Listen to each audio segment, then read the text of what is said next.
حضرت محمد صلی اللہ تعالی علیہ وسلم نے کیوں ہمیں زیر ناف بالوں اور بغلوں کی صفائی کا حکم دیا ہے؟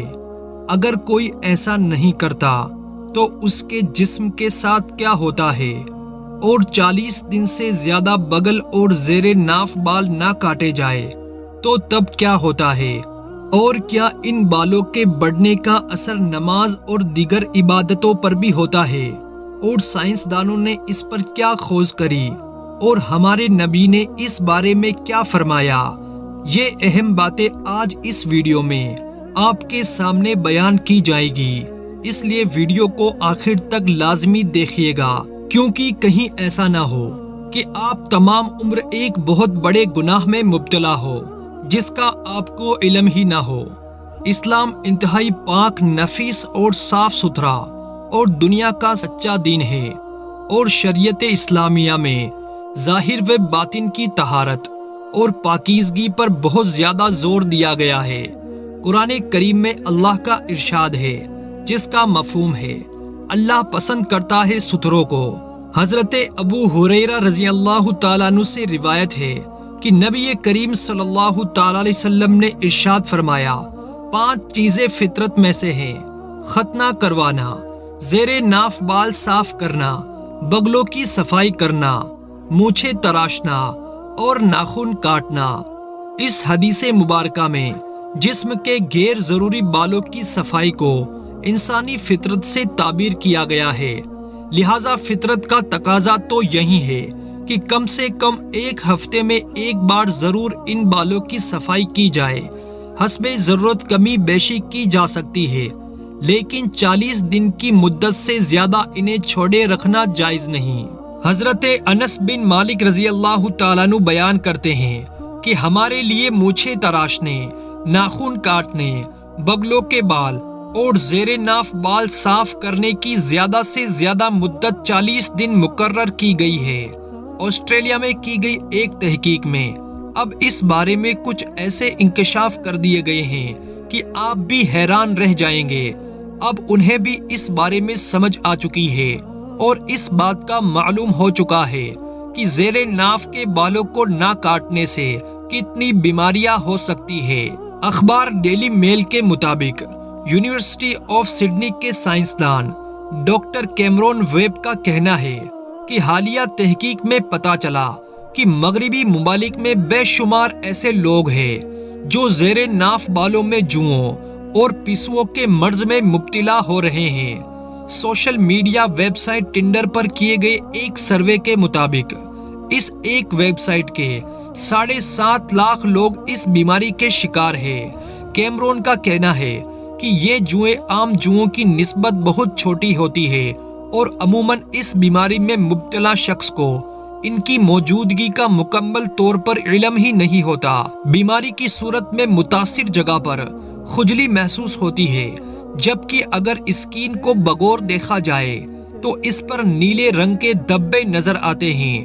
اگر دیکھا جائے تو اس پر خون کے ننھے ننھے نشانات نظر آ سکتے ہیں۔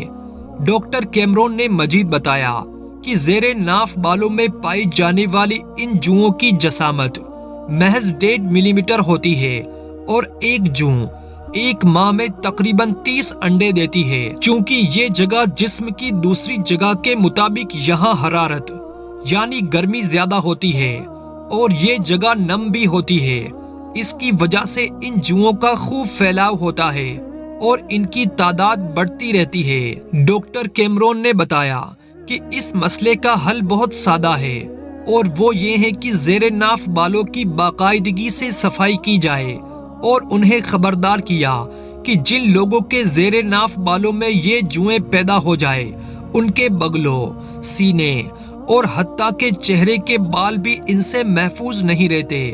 یعنی جو طریقہ آج سے 1400 سال پہلے حضرت محمد صلی اللہ تعالیٰ علیہ وسلم نے فرما دیا تھا، آج سائنس بھی اس طریقے کو تسلیم کرتی ہے۔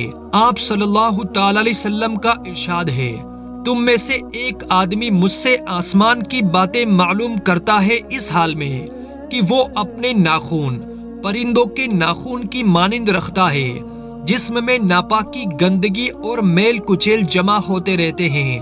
حضرت انس رضی اللہ تعالیٰ عنہ سے روایت ہے کہ ایک مرتبہ چند دنوں تک حضرت جبرائیل علیہ السلام کی آمد نہ ہوئی تو بعض صحابہ نے اس بارے میں دریافت کیا کہ آخر جبرائیل علیہ السلام کیوں نہیں آ رہے ہیں، تو رسول اللہ صلی اللہ تعالی علیہ وسلم نے ارشاد فرمایا، آخر وہ ہمارے پاس آنے میں تاخیر کیوں نہ کرے جبکہ تم لوگ ہمارے پاس رہتے ہو کہ نہ تو مسواک کرتے ہو اور نہ ناخن تراشتے ہو اور نہ مونچھیں کاٹتے ہو اور نہ ہی رواجب یعنی انگلیوں کے جڑ کے جوڑ کو صاف کرتے ہو۔ زیر ناف بالوں کو صاف کرنے، ناخن کاٹنے، بغل کے بالوں کو صاف کرنے اور مونچھیں کاٹنے کا حکم بھی در حقیقت اسلام کی طہارت پسندی کا ایک مظہر ہے۔ یہاں ایک بات آپ کو بتا دے کہ ناخن کاٹنے کے بعد اسے دفن کر دینا چاہیے اور کہیں بھی باہر پھینکنے سے پرہیز کرنا چاہیے۔ کوئی بھی آپ کا دشمن اس کے ذریعے آپ پر جادو کر سکتا ہے تو ایسا کرنے سے پرہیز کرے۔ روایت میں آتا ہے کہ بڑے ہوئے ناخن میں شیطان اپنا ٹھکانہ بنا لیتا ہے تو ناخنوں کو بڑھنے سے پہلے ہی ان کو کاٹ دینا چاہیے۔ اسلام کو یہ بات قطعاً پسند نہیں کہ اس کی پیروی کرنے والے ناپاک یا ایسے گندے ہو جنہیں دیکھنے والے برا سمجھے۔ اسلام نے صفائی کی طرف اس قدر توجہ دی ہے کہ اسے ایمان کا حصہ قرار دیا ہے، کیونکہ اسلام کی تمام عبادتیں پاکی کے ساتھ ہی ادا ہوتی ہے، تو وہ ہر چیز جو اس مجاز شریعت کے خلاف ہو وہ اسلام میں انتہائی ناپسندیدہ ہوگی۔ رسول اکرم صلی اللہ تعالی علیہ وسلم کا ارشاد گرامی ہے، جو بالوں کو صاف نہیں کرتا اور ناخن اور مونچھیں نہ کاٹتا ہو تو وہ ہم میں سے نہیں۔ بالوں کی صفائی، ناخن تراشی اور بغلوں کے بال کی صفائی نہ ہونے کی صورت میں گندگی کا جمع رہنا بالکل ظاہر ہے، اور جس گندگی میں خطرناک بیکٹیریا ان جگہوں میں پیدا ہوتے ہیں جو کئی خطرناک بیماریوں کا باعث بنتے ہیں۔ جب ہم زیر ناف اور بغل کی صفائی وقت پر کرتے ہیں تو یہ بیکٹیریا ان جگہوں میں پیدا نہیں ہوتے، جس سے ہمارا جسم پاک اور ہم تندرست رہتے ہیں۔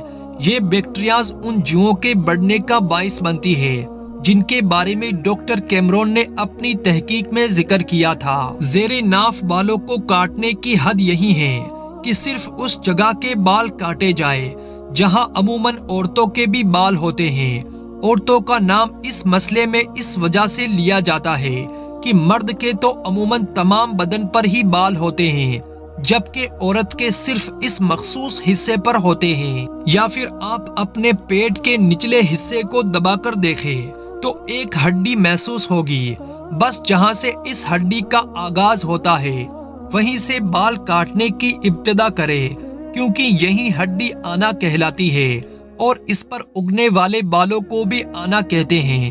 یہی آنا کے بالوں کو حل کرنے یعنی موڑنے کا حکم ہے، اور یہ کام استرے یا سیفٹی کریم سے ہی ہوتا ہے۔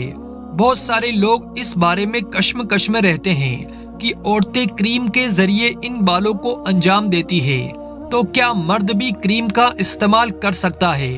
تو سن لے کہ بالکل استعمال کر سکتا ہے۔ ان تمام باتوں سے معلوم ہوتا ہے کہ زیر ناف بالوں کی صفائی مرد اور عورت کی جسمانی صفائی کا حصہ ہے، جس میں کہ غیر ضروری بالوں کی ہفتے میں ایک بار صفائی کرنا مستحب، 15 دن کی تاخیر مکروہ تنزیہی اور 40 دن میں ایک بار کرنا لازم ہے۔ اس سے زائد عرصے کی ممانعت ہے۔ 40 دن سے زائد عرصے تک جسم کے غیر ضروری بالوں کو چھوڑے رکھنا مکروہ تحریمی یعنی حرام کے نزدیک ہے۔ ایسا کرنے والوں کی نماز ہو جائے گی مگر کراہت کے ساتھ، اور وہ سخت گنہگار بھی ہوگا۔ آج کی ویڈیو میں بس اتنا ہی۔ اگر آج کی ویڈیو آپ کو پسند آئی ہو تو چینل کو ضرور سبسکرائب کریں، ویڈیو کو لائک اور زیادہ سے زیادہ اپنے تمام دوستوں کے ساتھ شیئر ضرور کیجیے گا۔ میں ملتا ہوں آپ سے ایک نئی ویڈیو میں، تب تک کے لیے اللہ حافظ۔